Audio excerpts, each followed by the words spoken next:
And then they weren't called You Christians. don't have a single type of bishop that began right after. No, it was. I mean, there was already a bishop of Jerusalem. I mean, there was already a bishop. Okay, we have Luke. Welcome from Ante-Nicene Christianity. This should be interesting. Hello.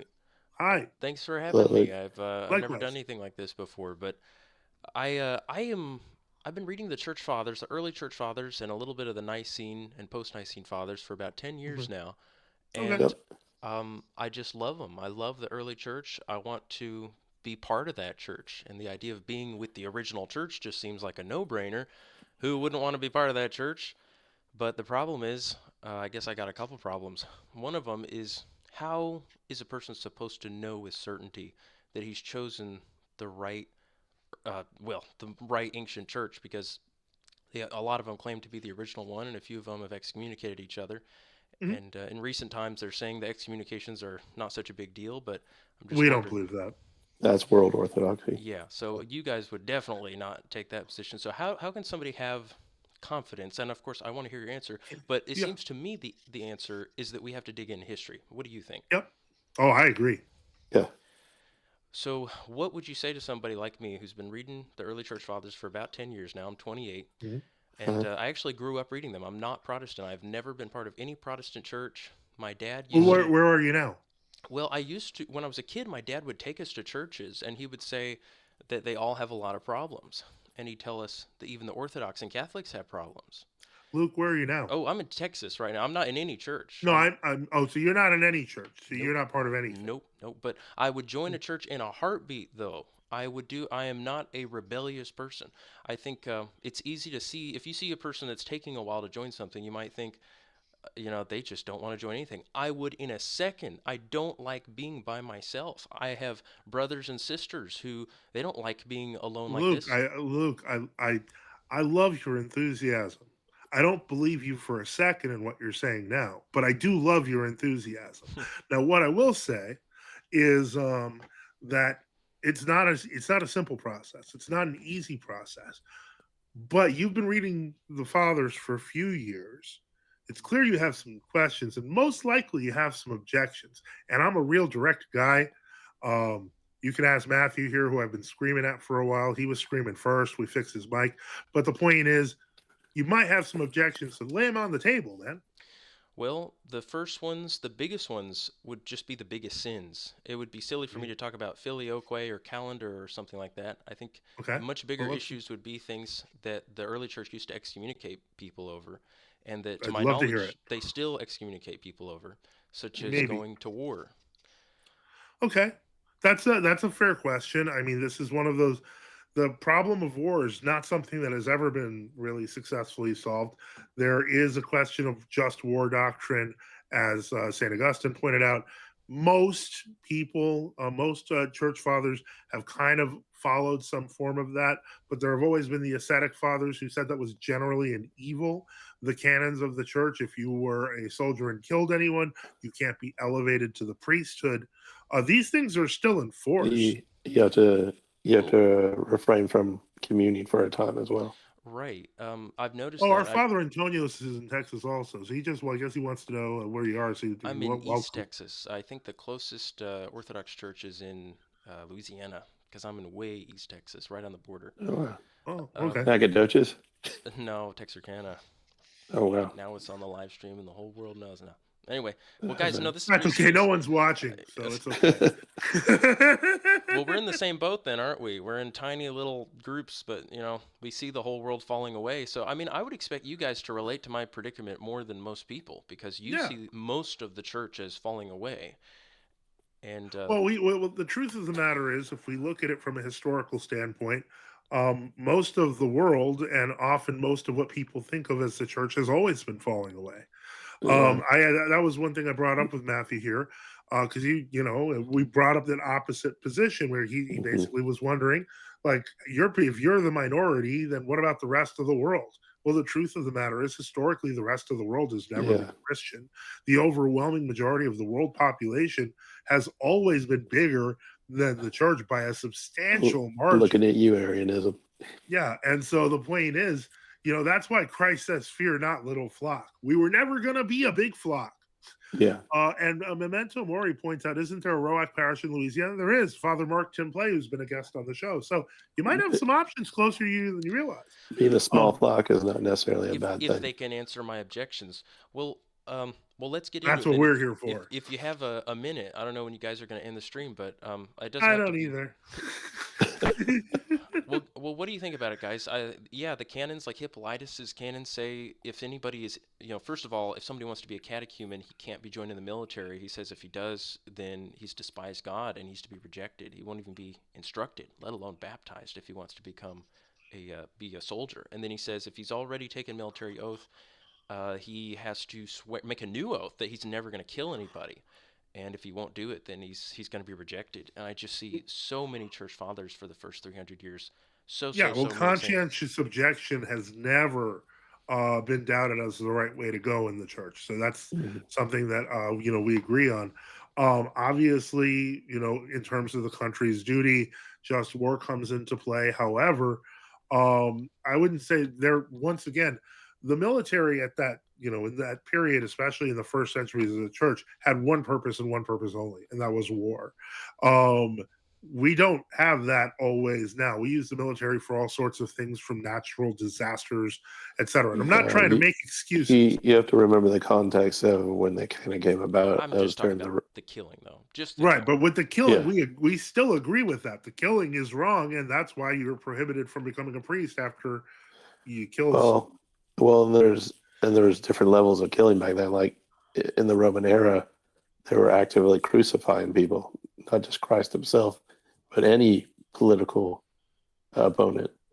Okay, Record Keys to Orthodox says, Father, tell Luke he cannot have a Jewish doctor. Yeah, okay. So it wasn't just shooting someone with a gun, bang, bang. What do you say then to the objection or the concern that there just seems to be an endorsement of killing or going to war? I don't know that I agree with that. Under certain conditions. Or for instance, consider the warrior saints. Whenever I present this to somebody, the early like St. Alexander Nevsky. Yeah, they always bring up the warrior saints. I hear Demetrios and Nestor and people that apparently we don't even have any records about their lives. We have like their name in a calendar, but we don't even know if any of these stories are true because they're from like the 1000s or the 900s. We can still have knowledge. If you actually go there, there's no doubt about it. I've actually gone to the Cathedral of St. Demetrius. Right. And I've gone under it too. And there's plenty of evidence. Well, anyway, that story, if you're familiar with it, it's not a story; it's his life. Well, there's actually proof of it. Yes, well, we call things stories, even if it's something real. But I think that's a 20th century construct. We used to take the lives of saints. We call it hagiography. Yeah, we call them lives. The lives of the saints. Yeah. But in the 20th century, they introduced indifferentism throughout the world, and that's why they started referring to things as reductionism stories, to undercut belief in God. Well, in any case, guys, I've heard people justify going to war and killing in defense of others, but in stories like that, in histories like that, it's of a person going and fighting in a gladiator ring and killing somebody just to show God's power. That doesn't seem very Christian to me. That's something I know. But this occurs in the scriptures itself. Well, going and killing somebody in a gladiator ring? Well, not necessarily going and killing somebody in a gladiator ring, but when you compare the sacrifices of you must have real problems with David and Goliath. I would say that the ending was equally, if not much more violent. You must have really problems with David and Goliath. Then. Well, guys, that's a broader question of who has authority to go kill. Because of course, who could ever challenge that assertion that God has given the authority to kill to certain people? But the question is, do Christians have that authority to just go and kill somebody? No, point blank, no. Yes, we'd be excommunicated. Even to this day in the Orthodox Church, you're excommunicated even for killing somebody in self-defense. Are you not? Yes. But you can be excommunication. Right, but it's usually the penalty. But excommunication's only for a time. Doesn't that mean it's a sin? Well, yes. Doesn't it mean it's a major sin if it's a mandatory immediate excommunication? No. You're seeing it all wrong. These penances are usually parts of books of hundreds and hundreds of penances. Like there's a whole bunch of things that are wrong. It's not like if you single that out, you can make it look selectively terrible, but in reality, no. It's wrong, but not as wrong as murdering someone. or because self-defense in terms of your household is bad. But hello, Maximus. Hello. So, Luke, I believe we've talked before. Okay. And I did some research into some of this. Would you, I mean, I guess, what about the people in the Old Testament? I mean, if this is a sin that damns you, are any of them saved? The Old Testament saints? Well, Maximus, you don't seem to be familiar with the early church because for 300 years you could not be a fighter in the gladiator games. Period. Like I just quoted Hippolytus, apostolic canons. You If you still can't be a couldn't fighter in a gladiator games. well, in the example here, somebody decided to go fight in the gladiator games for a day and kill some big champion, and that was seen as some righteous thing. But it would have I think resulted. you're glossing over the egg. Are you Wait, talking what is about? this example? He's talking about the disciple of Saint Demetrius. Yes, and they're both considered. Oh They're yeah, both where considered. the guy was like executing Christians. They were both on a pedestal, and then Yeah. Yep. Yeah. I Where know. he was I know. talking about fighting someone that was executing Christians and yeah. He was an enemy of I God, did just some like Goliath. research into Yeah. some of these claims about the early church, and there just doesn't really seem to be any evidence that there was a universal prohibition on killing. There was. You could not And even become a catechumen. You've so not read the sources. There's so there's much. one clear there's one I would say unambiguous example of this, which is Hippolytus. I think Hippolytus says some other things you might not like about saint veneration, things like that. Have you read Apostolic But Constitutions? Says the same thing. If anybody wants to become Can a you catechumen, that's what can I'm you talking put about. that on the Yeah. screen, please, So- Luke? No, I mean, he's right. So, He's right in what he's even, saying, look, but we have examples he's glossing over stuff. of Christian soldiers in battles from 170 AD, of Roman victories being attributed to the prayers of Christian soldiers in 170 AD. I'm aware of that. And But you're misrepresenting even it. all the critics, even the critics of this practice, like Tertullian, Well, he would especially even have after a he problem with Saint schismed, Constantine.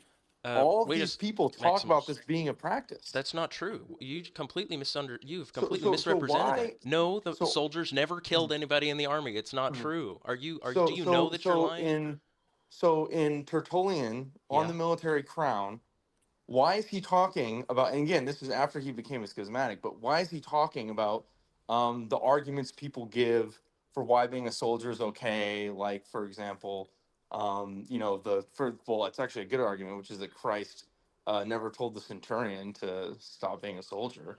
Why is he talking about these arguments people are making if there aren't Christians who are in the army? There are people in the army. That's something Well- that is acknowledged. Well- Everybody knows. That's why What in Luke is Hippolytus- forgetting. No, it's why in Hippolytus he says if you've already taken military oath, you have to take a new oath never to Okay, kill well, hold somebody. on. But Let what Reader Luke- John come in. But what Luke this is forgetting also here, about the fact well, that it's in paganism too. is Maximus, can we let Reader John in here? what Luke is forgetting here, though, is that most people weren't baptized till later in their life.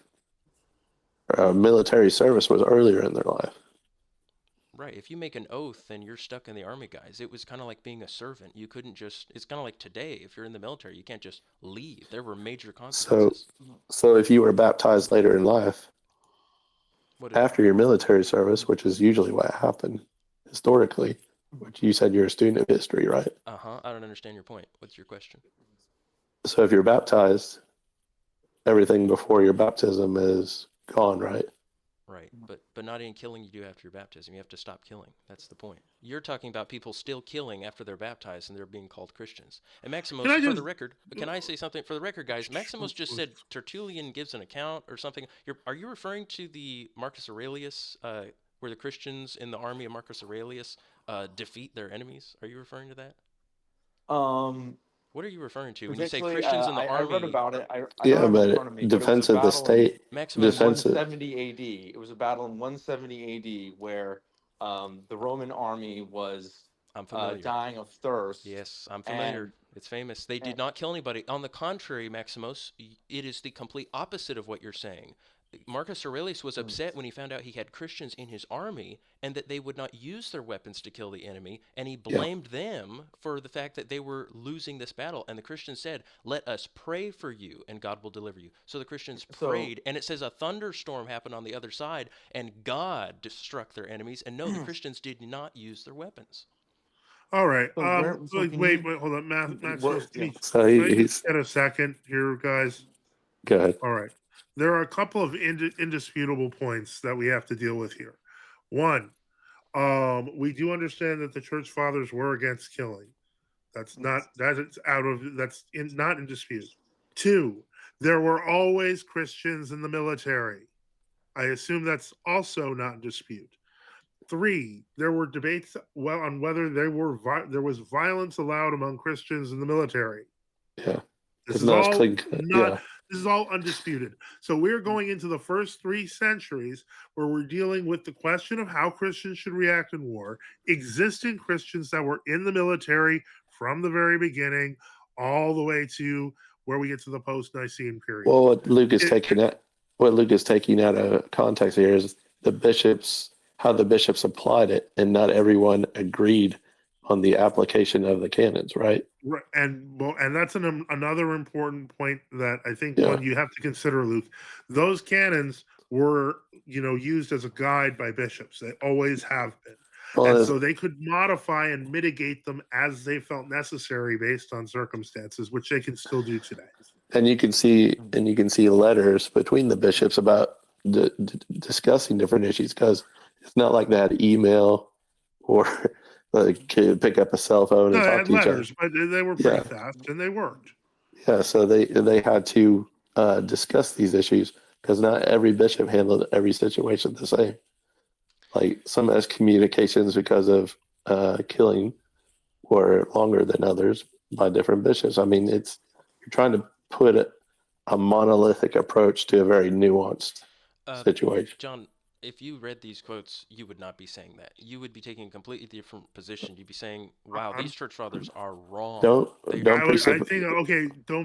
be so sure of yourself, Luke. Don't be so arrogant, is what I would say, because I wouldn't presuppose my position. Many of these over the years. This channel's been around for 7 years. We do cover stuff like war and soldiers and death rather often. So you're trying to saying you cannot even become a catechumen unless you. We're saying is, and what we've said, and if you heard my points, the ones I brought up, canons can be mitigated by bishops. So even if that canon is there, a bishop can say, in this case, I'm going to do this. So that's my point. There's flexibility in the church. These are not infallible rules. So do you guys endorse then killing to save other Christians? Like during persecution, you could be like Nestor and go and kill in order to save other Christians who are being persecuted. Is that something we do as Christians? I am not. Is in that defense Saint of Nestor, or who is this? In defense of your country or of your home? Yeah, I mean, defensive. War is on the table. You can go to war. You can kill. I mean, but it always was on the table. Yeah, you can, but here's the thing: if you kill, there's consequences, right? Yep. Yeah. So, I mean, would you say it's excommunication? against divine law? I mean, would you say this is an unforgivable sin? Because clearly, it's no, Maximus. But there so was penance. It'd be like 10 years. Old Testament. Yeah. Okay, but clearly in the Old Testament, it's not a sin of such a degree that it could be 10 years. Causes someone to fall Yeah, away I'm not comfortable salvation. with that either. Because I don't want to imply. Yeah, I don't want to imply that that's. I don't want to imply that killing is good, because it's not. I can explain it real simply for you, Maximus. There are evil people. The early church did not deny that these wicked people, their persecutors, deserve to die. The point is they were given a mandate by God not to kill them, and they were called to a higher standard than the Jews ever were. The Jews were given a special authority to judge evil people and to kill them, but that authority to judge and execute and even exterminate an entire ethnic group, which I do believe they did that. They wiped out the Canaanites. That authority is not. Well, and the Amalekites too, right? That authority and the Ammonites. Yeah, it's not given to us. We've never been given that authority. We've been called the church. The state has. Yes. But you forgot to put in there, because they're the enemies of God. What were these people doing? The Canaanites, the Amalekites, the Ammonites. Yes. They were sacrificing children and women. Right. I'm aware. But what you're saying was that okay? It's forbidden for a believer to have functions of the state, but we know that they were given to believers in the past.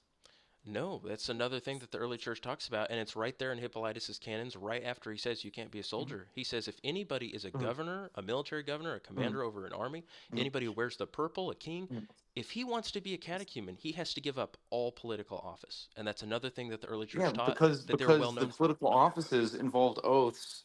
Well, apparently it and wasn't pagan applied as oaths. strictly as you're saying it, though. Give me I one mean, And example in again, the this Ante-Nicene is period. really the one example. All the other examples at least talk about the presence of these people. I mean, Theodore Strelades is another one. Who's that? He's just another. I think he was a governor or a soldier, Christian martyr. In the Ante-Nicene period? Dionysius, Saint Dionysius of In the Alexandria Ante-Nicene? talks about. Ante-Nicene What? period? No, I Yeah, think yeah. that would I think that's the post-Nicene period. Either way, all this involved oaths to pagan gods, so that was not something that would even be an issue brought up until after the Nicene period when legalization of Christianity happened. then we deal with the traditors We're and all dealing that. with apples and oranges here when we're talking about pre and post Nicene, because the pre Nicene government wasn't Christian, the post Nicene government, to a large degree, actually was. Well, for example, they didn't really deal with the traditors until after the persecutions had settled down, right? Yep. Well, I'll tell you my view, guys, on why I'm struggling here. It's just when I do read the early Go church ahead. fathers, I see, even though you guys are saying, well, bishops have the authority to change canons or be strict or less strict, I don't see them being less strict on this. I see all of them being strict on this. Well, okay, but So here's what about Cyprian? I think Cyprian talks about that he knew people in the military. I'm sorry, Father. I'll let you. yeah, what I was going to say is this: you seem to feel very strongly about this, Luke, in the sense that you really believe the fathers understood this that strictly. But when presented with evidence to the contrary, including how people actually use those canons, you seem to be somewhat resistant. This tells me that you're kind of looking at the canons themselves kind of myopically. That's not, I'm not trying to be insulting, but I'm simply saying that you have to give at least the concept of economy, something that existed within the church from the beginning, some leeway. You will probably find a lot of examples of where the canons were upheld strictly, but you'll also find examples where they weren't. Don't you think there's a difference, though, between showing some leeway or some economy compared to glorifying somebody who just went and fought in the gladiator games one day? Obviously. I do too. Yeah, but you got to remember, Nestor had a blessing. Well, you're saying he did, but I don't believe that story written in the 900s. Why wouldn't you believe the story? That wasn't written in the 900s. That's actually in the. That's actually no. The earliest account of it is in like 985. Well, the earliest account that we have a copy of, but you have a name in a list of martyrs, and besides that's the same argument that the Bible was written in the 4th century because we don't have any. Yes, it is, because we don't have any manuscripts. That's exactly what Muslims try to use. What are you talking about? You have many quotes of the church fathers. You could compile the entire Bible just from. We weren't talking about quotes of the church fathers. We're talking about actual manuscripts. When you start playing that game, you can put the whole Bible together. That's not Muslims do thing. Okay, I know. I know. From Ante-Nicene father quotes, Joseph. Father Joseph to you. Yeah. I know that you can put it together from quotes from the church fathers. What I'm saying is that many people, ignorant of how textual succession works, will say, oh, but we just need the earliest manuscripts. That's what Muslims use to argue against the New Testament. It's a terrible argument, just like your argument that because St. Nestor appears in a 5th century list, but we don't find a full not just Muslims. He's also using textual criticism like the Protestants do. We could talk down that road, guys, but I mean, for goodness sake, we have so many church fathers verifying that these books existed long before the 10. I mean, imagine if the first none of us are disputing the canon. First reference of the Bible is found in the thousands. I mean, my goodness, that'd be rough. We're not disputing how the canon worked. What we're disputing is your methodology in discarding the life of Saint Nestor. Well, we have 1st and 2nd century manuscripts of the Bible, guys, but if our earliest manuscripts were in the thousands or in the 900s, that'd be really bad to prove the Bible. You're making an argument you're making an argument from silence? No, because that's not really an academic approach. That's and guys, there's clearly an agenda behind it too. I mean, can't you see what are we talking about anymore? Are we still talking about the Bible? No, we can talk about something different. Can I bring up something different? There's like a more educated version of Matthew. But we have examples of these military martyrs. Even if you don't believe that these explicit lives, we have people like Saint Dionysius of Alexandria and Saint Cyprian talking about the existence of these military martyrs and their cults and things like Yeah, that. but they weren't fighting anybody. They'd stopped fighting, and that's why they were Well- being executed. Well, they had That's- cults that were dead already. Not at least in the account of Of whom? like I think I So read do it you in have a front of me, problem with Saint warrior Eutychus. saints? Is what you're saying? It was that. Yeah. If you're And, going to be so, for example, excommunicated for even today, our first wait, hold on. But you believe that by the time of Saint Chrysostom and Saint Basil, the church had already forgotten about this. But like Saint Chrysostom is one of our early accounts of military martyrs with his sermons on the martyrs of Sebast. And yeah, but he those doesn't guys talk weren't killing about anybody. They'd stopped killing Maximus. They had repented. that's of it. not what John Chrysostom talks about. He says they're going and killing people still after they become Christians. I could look up the No, he sermon, but he doesn't. doesn't say. And the whole point of this was pacifism. The whole point of it was confession of Christ. Yeah, Oh, yeah, my and they'd stop killing everybody. Guys, we have And even That's secular an assumption. sources. And You guys, in Cyprian's accounts, he doesn't talk about That's a very big Christians assumption. killed for guys, their we motives. have so many sources. You could look at a page like the one I made where I collected a lot of quotes over the Well, last 10 I'd rather years. talk about the ones we brought up. Okay, in yeah, let me response. talk about a big one too. But just so you know, guys, there are other sources, even like secular rulers like Julian the Apostate, saying it is forbidden to Christians, according to their own law, for them to bear the sword. And he's saying that's one of the reasons I'm not going to let Christians be in my army. He says it's ridiculous that any Christian would even want to be. That's compromising on their own laws. So anyway, So wait, so we're allowing the words of pagans over yeah, the words of that's the fathers? actually a very objective source. When And doesn't that quote imply that there were Christians in the army who were killing? yes, as I've and always said, he no, was- they're in the army. I But think not history is a killing. little more messy than what Luke's. Yeah. No, And oh, wait, so I and want then you guys he's to trying to understand. oh, Opposing. doesn't your savior say to be a Maximus. pacifist? Because if he's truly reading all the sources, he would see that Maximus. it's not as clean cut as No, Luke is John, making I it. admit it. I agree. As reader After- John to you, buddy. Mr. Reader, I'm sorry. After Nicaea, absolutely, they definitely did start fighting in wars. I know that. Julian the Apostate is after Nicaea, so I agree with that. Yes. So it's not messy for But me. before- my before. belief is consistent. Yeah, it's not messy for me. So Okay, let me bring up something you've again, never Apparently heard it is. part before. of this is that Something is new. that You've never heard this there's before. the oath. So Oh, there's I've the never pagan heard it before. factor Tell It's me. something I new. can't wait. I've got something new for you. I You're can't all wait. gonna- Tell me, Luke. You're going to find it really interesting, guys. All right. You guys know how at the Council of Nicaea, Constantine. Now you guys know I believe in the Ante-Nicene Church, but I see things changing. And you know how the Protestants say things like, "Oh, the Bible was written at the Council of Nicaea, and Mary became sinless at the Council of Nicaea," and all that crazy stuff. Okay, I'm not Yeah. insane, guys. I've read the sources. I know none of that stuff is true. Okay. But I am going to tell you something happened at the Council of Nicaea that I know is true because I've read all the Okay. sources. I've read Eusebius, Rufinus, Socrates, Scholasticus, Sozomen, Theodoret, Athanasius himself, Jerome. The English or the Greek? Listen, look, you guys are the ones translating it, Catholics and Orthodox. So look, I Well, look you at the got to be Greek. careful. Well, hold on, but you got to be careful You because a look lot at of the the no, burden hold of on, proof is on you. hold on, no, shut up. What you have to watch out, and what I'm warning you for, is a lot of the Catholic texts, especially. There's a lot of interpolations that they left in there. So, Not with what I'm talking about. And I can look up yeah, right, sure, you- buddy. What you Keep can going. say, John, is if I get something wrong, you can say, Luke, you missed. I'm actually an academic, so I'm very well aware of what you're talking about. I see. So keep going. Well, it says that Constantine started installing bishops. It actually says he installed. We know that he deposed Athanasius, and his son Constantius deposed Athanasius 4 times. Everybody Mhm. talks about what a great man Athanasius is, being exiled and deposed and replaced by people like Gregory. And if you know the history of it, if you've read, for instance, the best book I think you could read on it is Athanasius himself in his History of the Arians, where he says there are virtually no bishops who believe in the Nicene Creed anymore, anywhere in the whole world. He says if there are any real bishops, then they're exiled, or he says the bishops are just giving way and believing in this Arian heresy. And I mean, guys, it's called Athanasius. The world grown to find itself Arian. Yes. We all know. And We already know many, that. so many more extreme statements than that. There's one from Hilary of Poitiers, which is even more extreme. If you haven't read it, I could We quote it. to we you. read quote it Hilary of almost Poitiers. every week. Oh, which one? So Which one are you thinking I of? found this quote Against from a scholar. Auxenius, Well, we just- quote that almost every week. It's against Constantius. No, Auxentius. I'm thinking of against Constantius. It's where he says that all of the Christian sees in the world have been destroyed. He Yeah, says, we this is something that So, this is territory that's are you very familiar with familiar to ancient us. rhetoric? so I have a question for you guys. I have a question for you.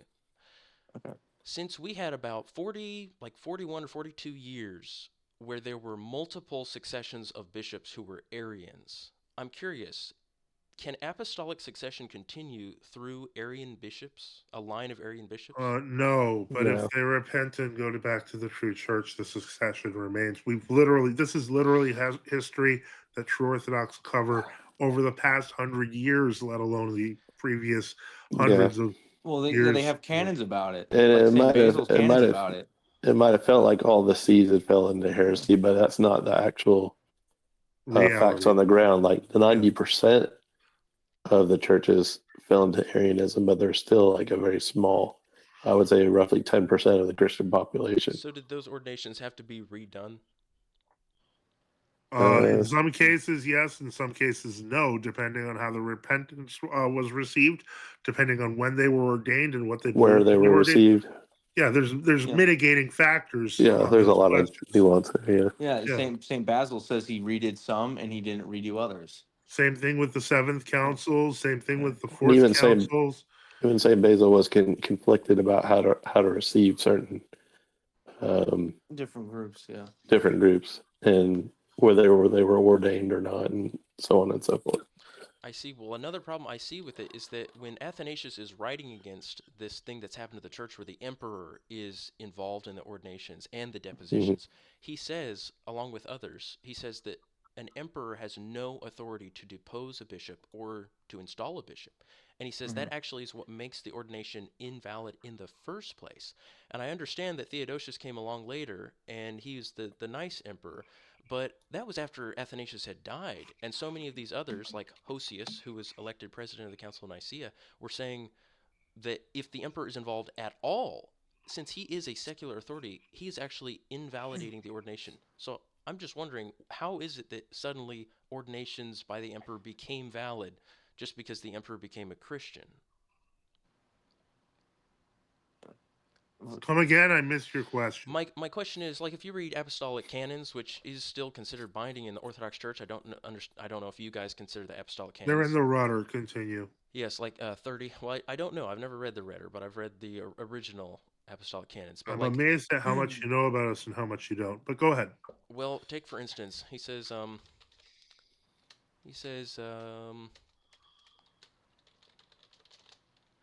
in 31, he says, if any bishop makes use of the rulers of this world and by their means obtains to be a bishop of a church, let him be deprived and suspended and all that communicate with him. Yep. And do you believe that this only applies to secular authorities or that it's exempt Oh in my Christian goodness. authorities? So I'll tell you right away. So The canon itself says that it's not about the validity of the sacrament. It's saying that they should be suspended. That Well, implies emperor- that they should be deposed. well, it's Which pretty means that simple. They Emperors have don't the possession ordain. of something. Emperors don't The ordain. idea is basically using the state power to obtain power It's- and force yourself. It's in That's the reference to essence of- it's really a canon about palace intrigue. That's what it's about. exactly. And now in our modern era, it definitely refers its manifestation is in a heresy called Sturgianism. Because secular authorities don't ordain. The bishops do the laying on of hands. Right. Well, he doesn't say if an emperor ordains somebody. He says if anybody just obtains to be a bishop through the means of an emperor. Yeah, Right. through palace force intrigue. their Yeah, way, yeah. Mhm. yeah. So in I layman's got you. terms, what exactly is being prohibited here? Using outside forces to force your way to get ordained. Manipulating secular authority to get ordained. Yeah. So in simple terms, would that be like if an emperor says, no, that guy cannot be bishop, select somebody else to be bishop? No, it's more along the lines of if a guy shows up and says, "Hey, Emperor, these two won't make me bishops. Can you threaten them at gunpoint until they do?" That's a violation of the canon. Sword point. And also, you need to point out that even if this happened, you need to have a legitimate synod come together and depose this person. Because it says they should be. I think if you read it again, That's going to be a bit too much for a Maximus. Yeah. If they were ordained, So if this happened, if this have to be happened ordained somewhere, before it you can doesn't be invalidate deposed. the whole church. What? Say again. I'm sorry, I missed it. Well, because this says that they should if you read the canon, it said they should be deposed, correct? Right. So that implies that you need to gather a legitimate synodal court or a ecclesiastical court and do the evidence that they obtained this through secular means, and then actually proceed to depose them. But just because a law isn't fulfilled like that doesn't mean. So, for example, today, right, we have laws against murder and theft. Sometimes they aren't enforced, but that doesn't mean they don't exist. So true. So That's a great analogy. Yeah, I think, I I guess think what it's I'm more of saying a is, problem under the Ottoman Empire than it is during the Roman Empire. yeah, during the Roman Empire. Yeah. Well, it seems that they have these rules in force, and even if the emperor isn't threatening to kill somebody, the emperors do think they have the power to just depose somebody. So I do see bishops being manipulated to do certain things under the threat of being deposed or exiled, guys. Yeah. You can't say the only threat is if he's going to kill you. No, I think there's a threat going on here, even with Oh Theodosius. yeah. I mean, secular authorities always tried to apply its power Yeah. towards the church, but at the end of the day, Yeah, the church now, does what the church And, does. and if you read the history, though, this conflict continues, and Oh the yeah. realm of what is that internal realm of freedom comes up in St. John of Damascus in the arguments with the iconoclasts. Yeah. Obviously, comes up with the whole Arian crisis because all the bishops who, the remainder of the church is the portion that resisted the emperor. It comes up in Theodore the Studite and Maximus the Confessor. It comes up with many of the fathers of our Oh faith yeah. And had to don't resist. talk about Saint Ambrose when he. Yeah, Saint Ambrose. So we have a long list of history of saints who, even though there was a level of cooperation with the imperial system, it was never allowed to breach the faith, or even in some places the canons, like Saint John Chrysostom. Well, the who was bishops saying and died the in bishops exile. often had to speak truth to power. Yeah. Saint Gregory the theologian, right, was Saint John in Chrysostom, a house church under an Arian Saint emperor in Ambrose. Constantinople. Yeah. I'm not sure what you're talking about with John Chrysostom. What about John Chrysostom? He was He was executed by the exiled. emperor. He was deposed. Yeah, because he said Well, naughty things about the empress, didn't he? he was Oh, so he exiled. deserved that. No, he didn't. No, he didn't. Yeah, she was a. He was a saint. Well, I'm just curious, like do you guys agree with John Chrysostom and what happened to him, or do you think that emperor was absolutely wicked and disgusting? He was wicked. And what about that empress? Oh, definitely wicked. Do you guys agree with all those legends about them taking his bones and laying them next to hers, and then her bones stopped rattling, according to the legend, and that meant that she'd received grace because she was buried next to John Chrysostom? Yes. I haven't heard that. Why would I have a problem with that? If the church says it, I was just curious. if the church says it, why would we doubt it? Well, I guess You're an outside looking in guy, so Saint Gregory Palamas, you really Monk have of no Ephesus, place to say anything about that. resisted the authority. So I guess what you're saying is you seem to suggest, oh, the church has totally submitted itself to authority and it became apostate. But I can show you examples from 400 to 1927 of the church refusing to allow the authority to change its internal freedom or encroach on its faith. Oh, hold on one second. Super sticker from Sunrise for 99 cents. Thank you for supporting the stream. I'm going to put the banner, honestly, at this point. I'm tired. Don't spend it all in one place. Well, I'm hopeful. I'm really hopeful if anyone can donate through PayPal or Cash App at this point. If someone were to send me $30, it would be a miracle. On PayPal or Cash App, not a super sticker, because then I could cover a bill that's coming, and I'm afraid it's going to bounce. Okay. Anyway, let's continue. By the way, I have a quote on that if you guys might find that interesting. It's almost like John Chrysostom predicted somebody would bury his bones next to somebody who murdered him. He has this quote, if I could actually post it, or I could share screens if you want to see it. It's a really good one right here. I'll share screens if you'll let me. You'll enjoy it. Here, share screen. Yeah, everything looks good. Okay, here's this quote. It's from Against the Jews, Homily 1. He says, in time of persecution, the public executioners lay hold of the bodies of the martyrs. They scourge them and tear them to pieces. Does it make the executioner's hands holy because they lay hold of the body of holy men? Heaven forbid. The hands which grasped and held the bodies of the holy ones still stay unholy. Why? Because those executioners did a wicked thing when they laid hands upon the holy, and will those who handle and outrage the writings of the holy ones be any more venerable for this than those who executed the martyrs? Would that not be the ultimate foolishness? If the maltreated bodies of the martyrs do not sanctify those who maltreated them, but even add to their blood guilt, much less could the scriptures, if read without belief, ever help those who read without believing. The very act of deliberately choosing to maltreat the scriptures convicts them of greater godlessness. So he basically just said, hey, if anybody comes along later and says this woman who executed me is somehow made holy or sanctified or saved from touching my body, you know that they're not telling the truth. She exiled him. I don't know what you're She had him referring killed. to. They had him How walked this, to death, guys. or Yeah, I don't but know. But what's, I guess, the point? I guess what's this? like, do you Well, I think that mean, was John just? Well, you think Chrysostom, there was a? it's an You think, wait, example of the emperor deposing a guy and replacing him with a guy and doing a totally false ordination, and even the Bishop of wait, Rome, after they First, don't exiled. do wait, ordination. What do you Yeah, mean? What am I? I can but say it again who is? slower. But who does the church hold say is on, in the no, right? no, guys, stop for a second.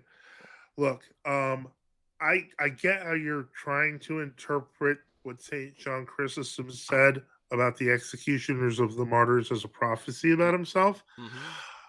Except that's a load of garbage. He was actually talking about real martyrs, and on top of that, he wasn't simply walked to death. He was moved, and he began a organization of the church, a counter synod for a few Johannine, years with Johannine bishops schism. and priests.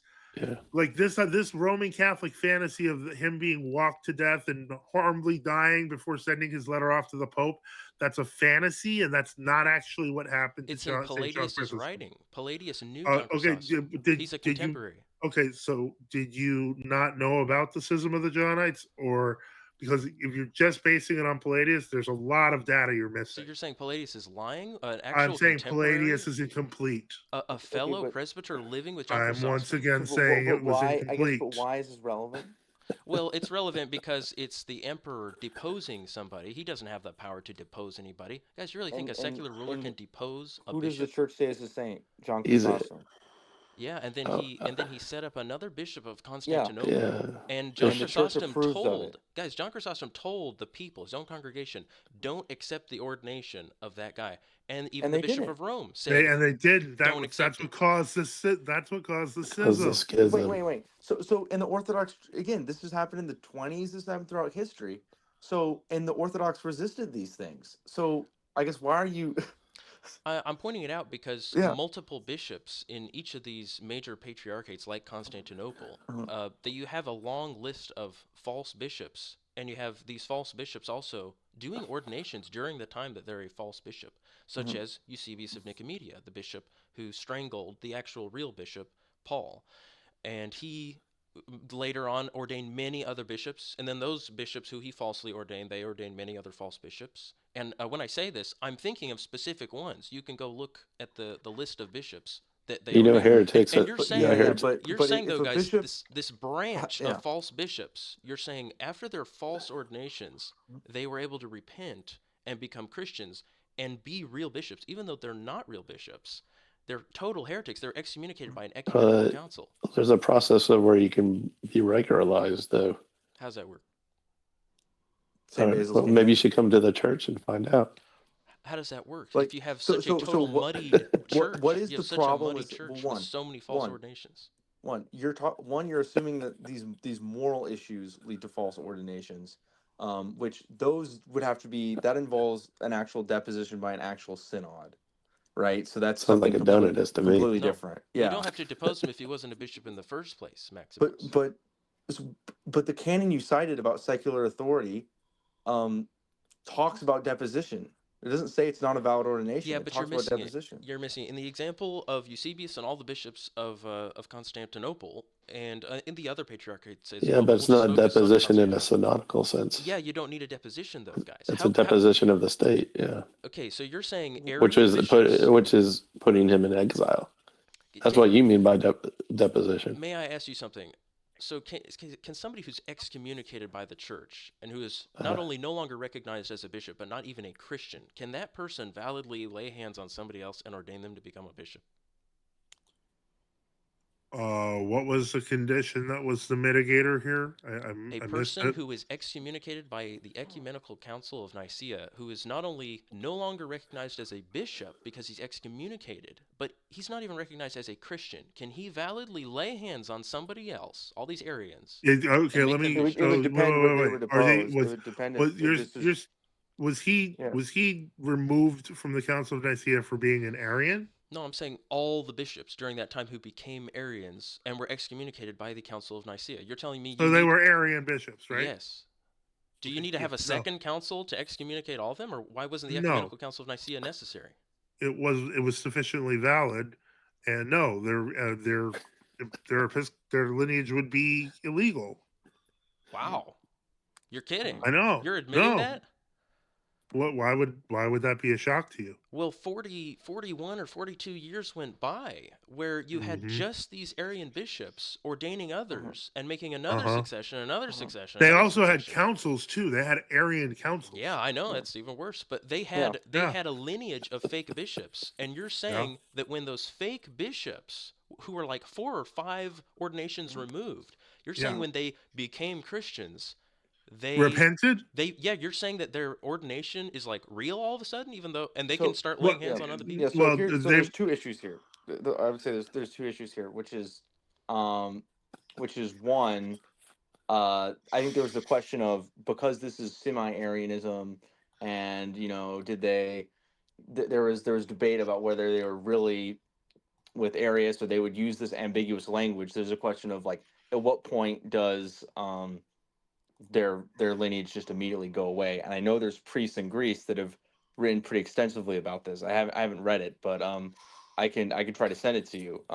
But the other issue is that if it did become entirely void, well, then the church has the entire repository of grace and can fill that ordination and receive them back into the church, as St. Basil says.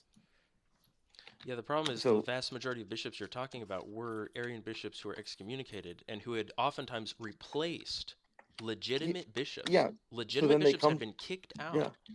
so they come to the church and are received back in.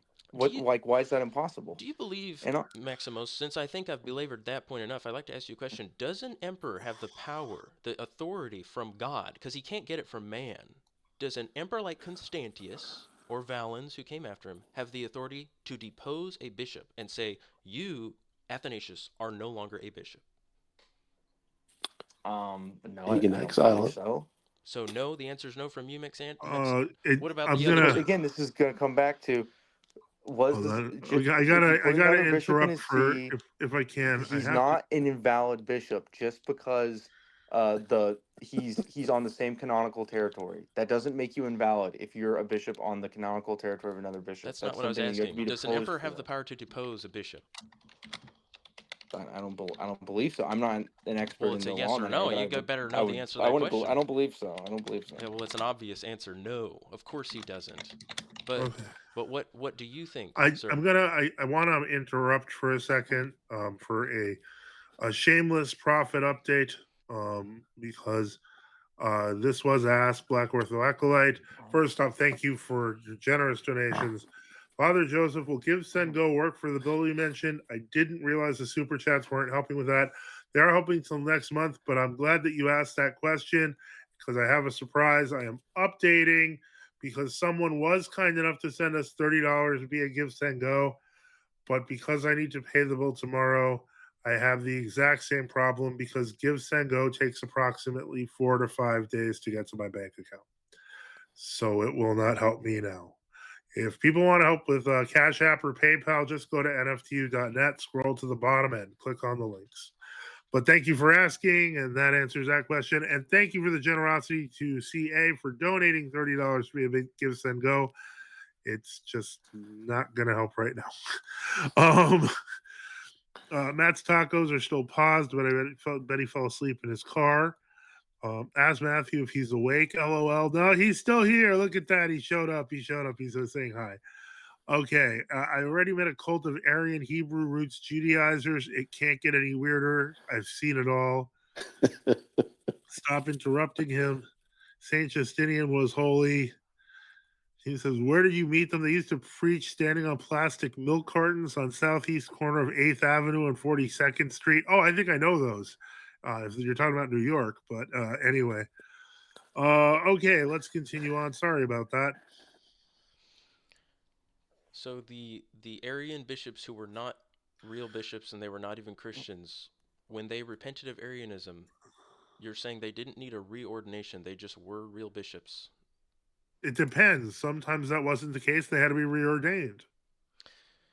Well, I know that this man, Eusebius of Nicomedia, one of the most wicked people in history, a man guilty of multiple murders of other bishops, strangling the previous bishop of Constantinople at the command of Constantius. He literally walked in there and just strangled him with his friend.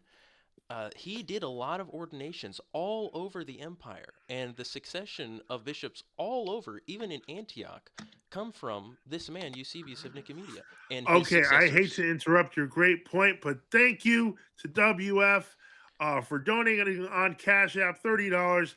Thank you so much. I am Thank now you, able guys. to sleep, which means I might kick all of you off. No, I'm just kidding. Make your points, and I might actually And kick you all off. keep the donations coming. Keep the donations coming so we can help Father. No, New York City. That's what I figured. Yeah, that's where I saw him. It's going to be a case. This guy's going to cause us So much trouble. it's interesting. I mean, I just looked up Eusebius of Glory Nicomedia, to God. and Mm. this says that he returned to imperial favor after basically convincing the emperor his views did not differ with the Nicene Creed. So this now gets to the point where we have to. This is the issue of you. Even if you're a secret heretic, that you don't lose the grace of your position immediately. Oh no, so He he's had an wasn't. He imperial wasn't a favor. bishop yet. He wasn't a bishop yet Yeah. when he was let back in. And you know that nobody, not one person, not Athanasius, not any of the historians, Socrates or Sosiman, not Jerome, not Hilary, not Lucifer of Cagliari, not any person commentating on this thinks that he was actually a legitimate Christian. He was still friends with Arius when he came back. And they say God Yeah. struck Arius dead because Arius didn't even really repent. So, no, this guy was wicked. He went and murdered a bishop. Doesn't that bother you guys? Yeah, but that doesn't affect apostolic succession. So a I murder mean, this is of legitimate bishops can be the legitimate bishop after he murders the legitimate bishop. Is that right? so Yeah. you're making So there's a distinct hey, point wait, hold on. between Hold on. legal authority and possessing the grace of the episcopacy. There's a difference there. Was he a Well, Christian? Wait, was he a Christian when he murdered John? When he murdered Paul? Are you saying Christians can't murder? So he was an excommunicated man, but you are saying he was still in the church. He was still in God's grace, not severed. I'm not saying that, but the point is, it seems like your argument is Donatist. What you're basically, Yeah, we that's haven't what talked about. he's very It's good at basically Donatism. Donatist. I want to know your You're- argument, guys. I want to know how apostolic succession could still be in force if we have things like this. Okay, so if I'm a bishop and I go visit a whorehouse right before I do the ordination for my successor, are we just supposed to No, spy on the Maximus, bishops let's do all the the real time? analogy. If you were not a bishop and you were Yeah. appointed by an emperor to go replace a legitimate bishop and you murdered that bishop, and Oh, then thank Arian you. bishops laid hands on you and told you you're a real bishop, Arian bishops who are Mhm. excommunicated, are you a Mhm. real bishop? Answer that. But I don't think. Well, we'd have to see if he was ordained Look into by it. an actual Arian line He that had already been was. cut out from the church. Yeah, excommunicated Arians laid hands So on him and did the ordination. they did the ordination. Okay, so I'd have to look into that. Yes, you did. But Read yeah, then Socrates that would Scholasticus. Wait. Read Okay, you Athanasius. sound really confident on this, and the problem is your confidence is Donatist. The simple reality is, let's flip that around and He say doesn't that believe in repentance. your scheduled successor was coming out of a whorehouse. You get enraged and kill him because of the disgust that you bring upon the church. Then that's a whole different story. But the whole point is, murder can be penanced. You can repent from it, and that does not necessarily affect the validity of your ordination. I want you to understand, Period. though. Period. That That was the whole Donatist schism, by the way. does That was the entire thing. So any argument you make to say that is invalidated by sin, you're taking the Donatist position. there literally is not a more extreme example you could ever conceive of than what I'm talking about. There are so many things that make the ordination valid. It's like 10 things, okay? He is an That make it excommunicated invalid. Arian. Eusebius of Nicomedes was an excommunicated Arian. He was not So he a didn't have bishop. apostolic succession. Yeah, he was not a bishop. He was the real bishop at the time of Constantinople was deposed by an emperor, an Arian emperor. And Eusebius himself walked in and murdered the guy. And then fake other bishops laid hands on him and ordained him. And you're saying that's still Wait, legitimate. I'm okay. I might be completely wrong Welcome, here. I want to Zelotus. be in the worst case. All the moral stuff is irrelevant, but in the very, very, very worst case, those ordinations could be accrued by economy, which is what Saint Basil says. In the worst case, if they're actually in I that. have one clarification which might help with this. Okay, so let me help you here. What do you think apostolic succession? How do you feel that that's transferred? Welcome, Zelotus, but from generation to generation, do you understand it as transferred in terms of lineage of the apostles, or do you understand it as transferred as apostolic power to the church, the local church of the time? Yes, it's apostolic power given to all the bishops. You have multiple bishops get together and appoint a successor after the congregation of a city has elected a successor. And they So this is it's for the place, correct? Yes. Okay. So Eusebius's orders or previous Arian orders that were for a specific place. Yes, There's Constantinople. the point is Wait, hold that on. if they're received back from heresy, that apostolic succession is for what? For the apostles? Is it for the people that violated the teaching of the church, or is it for the place? Being a bishop of the place, of a jurisdiction. Therefore, it's largely irrelevant in the grand scheme of whether or not there are people in the succession who have committed filthy things, unless we apply to Donatism, correct? I'm not sure what you mean by Donatism, but yeah. Donatism has its own definition. I see. Clear. So you Oh, believe, and by the way, somebody in the sorry. comments just now. Somebody in the comments just now. They said Zelotus they said has a point. they said things like this are happening even today. They say this Yeah, kind of yeah, thing's happened many yeah. times, and I can bear that out. When I read the post-Nicene Church, I see things, such scandalous things that never existed for the first 300 years of the church. The bribery, Yes. murder, just the most ridiculous, wicked things.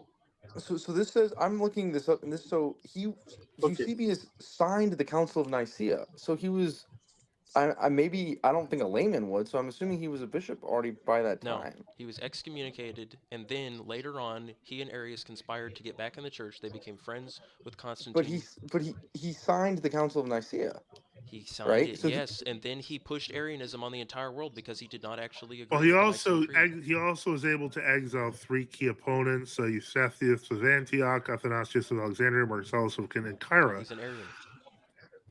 Yeah. He's an infiltrator. Yeah, excuse me, sorry okay, for interrupting. I would like to at what say only point one thing does because I have to go just so he back was again. and also he was like a secret Arian in some of this. So like at Hey, what can we point let does Zelotus does he say? fall? Can we Here we allow go. Also, he Zelotus? was ordained by Yeah, if Orthodox. Zelotus. He was ordained Yeah, before the I'm trying to council say happened. something about.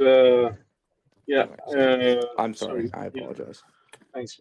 I'm trying to say something about the role of the emperor in the church because there is a misunderstanding. The role of the emperor for it wasn't for the bishops, it was for the patriarch, and Mhm. that became later, way Yep. way later. And Yep. actually, if I am not wrong, whoever knows more, please correct me. Marcianos was the first emperor who called the patriarch to participate uh, at the crown, the coronization of the emperor of the year 450.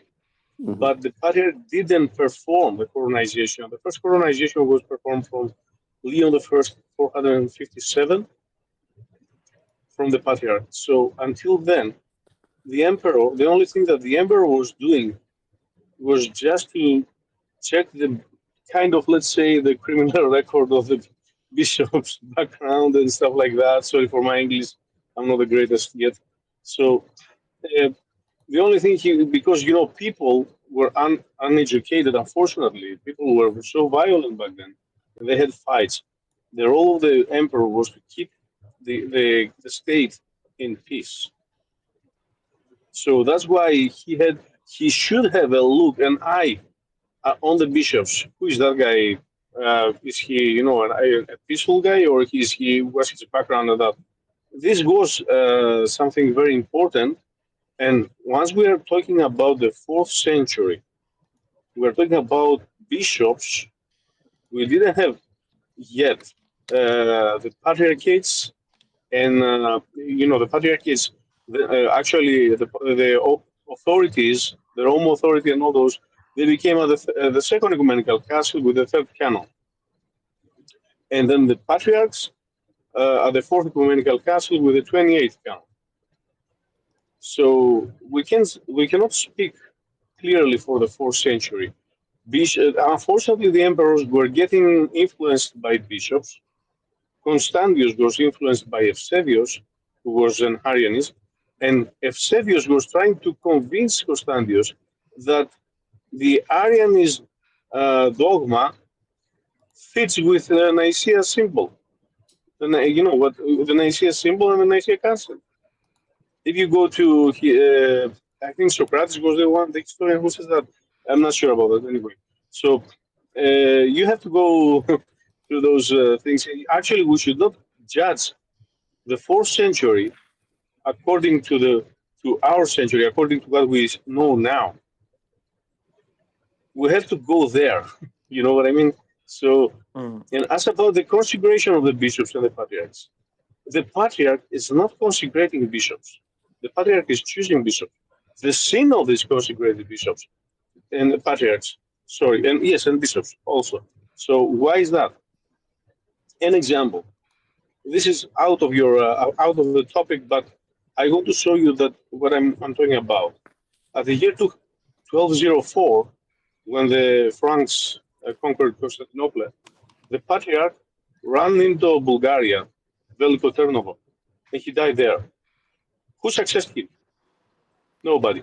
The synod of the patriarchate moved into Nicaea. The 16 bishops of Constantinople, the Endymusa synodos of the Constantinopolitan patriarchate, moved into Nicaea, and they chose Saint Arsenius, as a patriarch of Constantinople. And all the bishops, the Orthodox bishops, and all the other Orthodox patriarchates, they recognized.